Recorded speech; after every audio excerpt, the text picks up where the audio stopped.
Hi అండి, అందరికీ నమస్కారం అండి. ఫ్రెండ్స్, మనకి ఇప్పుడిప్పుడే మరొక బ్రేకింగ్ న్యూస్ అప్డేట్ అయితే రావడం జరిగిందండి. అది కూడా యుగాంతం అప్పుడేనట తేల్చి చెప్పిన సైంటిస్టులు అంటూ మనకు లేటెస్ట్ న్యూస్ వచ్చిందండి.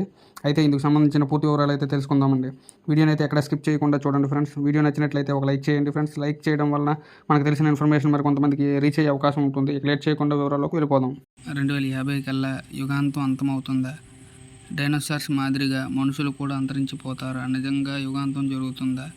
మరో 30 ఏళ్లలోనే సివిలైజేషన్ అంతరించిపోతుందా? వీటి విషయంలో ఏదైనా జరగవచ్చని అంటున్నారు పర్యావరణ శాస్త్రవేత్తలు. ఎందుకు ఇప్పటివరకు భూమిపై ఏం జరిగింది? భవిష్యత్తులో ఏం జరగబోతుంది?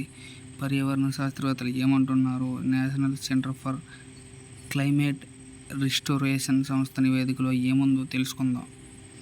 చావు అంటే అందరికీ భయమే. ఈ భూమి మీద జీవించే ప్రతి ప్రాణికి ప్రాణభయం ఉంటుంది. అదే మొత్తం ప్రపంచం మన కనుల ముందు అంతం అయిపోతుందంటే అది చూసి తట్టుకోవడం మానవుని వలన కాదు. అదే కానీ నిజమైతే ముందే మరణాన్ని ఆహ్వానిస్తాం. ఇంతకీ ఆ సోదంతా ఎందుకని అనుకుంటున్నారా? అక్కడికే వస్తున్నా. నేటి ప్రపంచ పరిస్థితులు చూస్తే అతి త్వరలోనే యుగాంతం వస్తుందేమో అనే అనుమానం కలగక మానదు. ప్రపంచ సైంటిస్టులు కూడా అది నిజమే కావచ్చు అంటున్నారు. భూమి మీద ఉన్న మనకి త్వరలో పెద్ద ప్రమాదమే పొంచి ఉందట. వాతావరణ మార్పుల కారణంగా త్వరలో సివిలైజేషన్ అనేది లేకుండా పోతుందని ఆస్ట్రేలియాకు చెందిన నేషనల్ సెంటర్ ఫర్ క్లైమేట్ రిసోర్టేషన్ సంస్థ తెలిపింది. భూగోళం మండుటెండతో బొగ్గుమంటుంది. ఓవైపు పొల్యూషన్ ఉండనే ఉంది. పట్టణాలలో వాతావరణం చాలా దారుణంగా ఉంది. ఇక ఈ భూతాపం వలనే ప్రపంచం అంతం కాబోతోందని శాస్త్రవేత్తలు చెబుతున్నారు. కాగా 2050 నాటికి భూమిపై ఉష్ణోగ్రతలు 5 కోట్ల రెట్లు పెరుగుతాయని ఆస్ట్రేలియాకు చెందిన నేషనల్ ఫర్ క్లైమేట్ రిసోర్టేషన్ సంస్థ పేర్కొంది. అలాంటి వేడి వాతావరణంలో మనుషులు, చెట్లు ప్రాణాలు జీవించే అవకాశం ఉండదంటున్నారు. అప్పుడు 2050 నాటికి యుగాంతం తప్పదని వారు అంటున్నారు. భూమిపై గ్రీన్ హౌస్ వాయువుల్ని తగ్గించకపోతే మాత్రం భూతాపాన్ని కంట్రోల్ చేయలేని పరిస్థితి వస్తుందని వారు అంటున్నారు. ప్రస్తుతం గ్రీన్ హౌస్ వాయువులు కానీ కంట్రోల్ అవ్వకపోతే 2050 నాటికి చూడనంత ఎక్కువ ఉష్ణోగ్రతలను చూడవలసి వస్తుందని హెచ్చరిస్తున్నారు. ఈ క్రమంలో వారు ఓ పరీక్ష చేశారు. సముద్ర గర్భంలోని ఓ శిలాజాన్ని తవ్వితీసి డైనోసార్ల కాలంలో భూమిపై ఉష్ణోగ్రత ఎంత ఉండేదో దాని ద్వారా తెలుసుకొని ఉష్ణోగ్రతలు ఎలా పెరుగుతున్నాయో గ్రహించారు. వేడి పెరుగుతోంది. వాతావరణ మార్పుల వల్ల భూమి మీద టెంపరేచర్ పెరిగి భవిష్యత్తులో 90% మంది మనుషులు అంతరించిపోయే ప్రమాదం ఉందనేది ఆ నివేదిక సారాంశం. ప్రపంచవ్యాప్తంగా వచ్చే 30 ఏళ్లలో 3 నుంచి 5 డిగ్రీల వరకు ఉష్ణోగ్రతలు పెరుగుతాయట. దాంతో సముద్ర తీరాన ఉన్న ఫ్లోరిడా, షాంఘై, లాగోస్, ముంబై లాంటి మహానగరాలు సముద్రంలో మునిగిపోతాయట.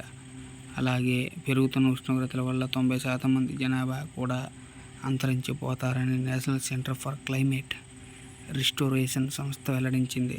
ఇంకా పెరిగితే సమ్మర్ సీజన్లో ఇప్పటివరకు ఉష్ణోగ్రతలు పరిమితికి మించి ఎక్కువగా నమోదవుతున్నాయి. ఉష్ణోగ్రతలు ఇంకా పెరిగితే సముద్ర మట్టాలు పెరిగి భూమి మీద చాలా ప్రాంతాలు నీట మునిగిపోతాయి. అందుకే భూమి మీద వేడి పెరగకుండా కంట్రోల్ చేయగలిగితే కొంతవరకైనా నష్టాన్ని నివారించవచ్చని శాస్త్రవేత్తలు అంటున్నారు. అంటే కేవలం 1.5 డిగ్రీ సెంటీగ్రేడ్ టెంపరేచర్ పెరిగితేనే మనం ముప్పులో పడతాం. అలాంటిది భవిష్యత్తులో 2 డిగ్రీల వరకు పెరిగే ప్రమాదం ఉంది. ఇంకొన్నాళ్ళకు భూమి మీద ఉండటం అంటే పూర్తిగా మంటల్లో ఉన్నట్లే ఉంటుంది అన్నారు పర్యావరణ శాస్త్రవేత్తలు. మంచు కరిగితే భూతాపం పెరిగితే మంచు కరిగే వేగం మరింత పెరుగుతుంది. మన భూమి మీద పర్వత ప్రాంతాలు చాలానే ఉన్నాయి. టెంపరేచర్ను తగ్గించుకోకపోతే ఆ పర్వతాల్లోని మంచంతా కరిగి పర్వతాలు బరువు తగ్గడం వలన భూకంపాలు కూడా వస్తాయి. దాంతో దాదాపు మనుషులంతా అంతరించిపోయినా ఆశ్చర్యం లేదంటోంది ఆ సంస్థ. పెరుగుతున్న వేడి వల్ల క్రమక్రమంగా భూమిపైనున్న మంచు కరుగుతోందని పర్యావరణ నిపుణులు అభిప్రాయం వ్యక్తం చేస్తున్నారు. ఇలా కరిగిన మంచునీరు నదులకు, సముద్రాలకు చేరుతుంది. దీంతో సముద్ర మట్టాలు పెరిగి వరదలు ముంచెత్తి కొన్ని చిన్న ద్వీపాలు మునిగిపోతాయి. ఇలానే ఉష్ణోగ్రతలు ఎక్కువగా అయితే ఆఖరికి ధ్రువ ప్రాంతాలలోని మంచు కూడా కరిగిపోతుంది. దీంతో అంటార్కిటికాలోని ఏటా 100 బిలియన్ టన్నుల మంచు కరిగి సముద్రంలోకి చేరుతుందని అంచనా వేస్తున్నారు. తేనెటీగలు లేకపోతే వాతావరణంలో మార్పు కేవలం ప్రజలనే కాదు, భూమి మీద ఉండే అన్ని జీవరాశులను ప్రభావితం చేస్తుంది. భూమి మీద కొన్ని రకాల కీటకాలు, పురుగులు రాను రాను మాయమవుతున్నాయి. వీటితో పాటు కొన్ని పక్షి జాతులు కూడా, ఎందుకంటే అంతరిస్తున్న కీటకాల మీదే ఆ పక్షి జాతులు కూడా ఆధారపడి ఉన్నాయి. దీనికి మనుషుల జీవితానికి కూడా సంబంధం ఉంది అంటున్నారు. ఒకవేళ భూమి మీద తేనెటీగలు అంతరించిపోతే 4 ఏళ్లలో మనిషి కూడా అంతరించిపోతాడని National Centre for Climate Restoration సంస్థ నివేదిక ద్వారా తెలుస్తుంది. ఈ విషయం చెప్పింది కూడా ది గ్రేట్ సైంటిస్ట్ ఐన్స్టీన్. తేనెటీగలు లేకపోతే పుప్పొడి వ్యాప్తి జరగదు, దాంతో మొక్కలు పెరగవు, జంతువులు ఉండవు, అలాగే చివరికి మనిషి కూడా ఉండడని ఐన్స్టీన్ ఎప్పుడో చెప్పాడు. దురదృష్టకరమైన విషయం ఏంటంటే ఇప్పుడు భూమి మీద తేనెటీగల సంఖ్య కూడా తగ్గిపోతుంది. రాను రాను ఇంకా తగ్గుతుందని పరిశోధకులు అంటున్నారు. Climate change. ఈ మధ్య కాలంలో క్లైమేట్ చేంజ్ అనే మాట బాగా వినిపిస్తుంది. క్లైమేట్ చేంజ్ అంటే వాతావరణంలో విచ్చలవిడిగా మార్పులు రావడం, కాలాలు, ఋతువులు వాటి టైమింగ్స్ తప్పడం. భూమి తిరగడంలో మార్పులు వచ్చినప్పుడు కాలాలు, ఋతువుల్లో మార్పు ఉంటుంది, కానీ భూమి తిరగడంలో ఎటువంటి మార్పు లేదు. అయినా ధృవాల్లో మంచు కరుగుతుంది, సముద్రాల్లో నీరు పెరుగుతుంది. ఇదంతా వాతావరణ మార్పుల వల్లే జరుగుతుంది. ఈ మార్పులు మనుషుల లైఫ్ స్టైల్ మీద, శారీరక, మానసిక ఆరోగ్యంపై పెద్ద ఎఫెక్ట్ చూపిస్తాయని పరిశోధనలు చెబుతున్నాయి. ఎఫెక్ట్ ఎలా? వాతావరణంలో సంభవించే మార్పుల వల్ల టెంపరేచర్లలో విపరీతంగా మార్పులు వస్తాయి. దాంతో వ్యవసాయ ఉత్పత్తులు తగ్గి ఫుడ్ సైకిల్లో మార్పులు వస్తాయి. మనుషులు అనారోగ్యానికి గురవుతారు. అలా ప్రజల జీవన ప్రమాణాలు పడిపోతాయి.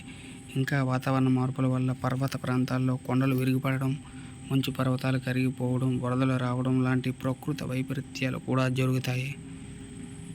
ఇంకా కొన్ని ప్రాంతాల్లో వాతావరణ మార్పుల వల్ల సముద్ర మట్టాలు కూడా పెరుగుతాయి. ఎటు చూసినా ఏదో పెద్ద నష్టమే జరిగేలా కనిపిస్తుంది. ఇంతకీ మనం ఏం చేయాలి? మన జీవితాలను మనం కాపాడుకోవాలంటే మన లైఫ్ స్టైల్లో కొన్ని మార్పులు తీసుకురావాలి. మాంసం, పాలు, వెన్న లాంటి ఉత్పత్తులను కొనడం తగ్గించాలి. అలాగే వాటిని వృధాగా పారబోయడము తగ్గించాలి. ఇంధనాన్ని వినియోగించడం తగ్గించాలి. తక్కువ దూరాలు నడుచుకుంటూ లేదంటే సైకిల్పై వెళ్ళాలి. ఎక్కువ దూరాల ప్రయాణానికి ఎలక్ట్రిక్ కార్లను వాడాలి.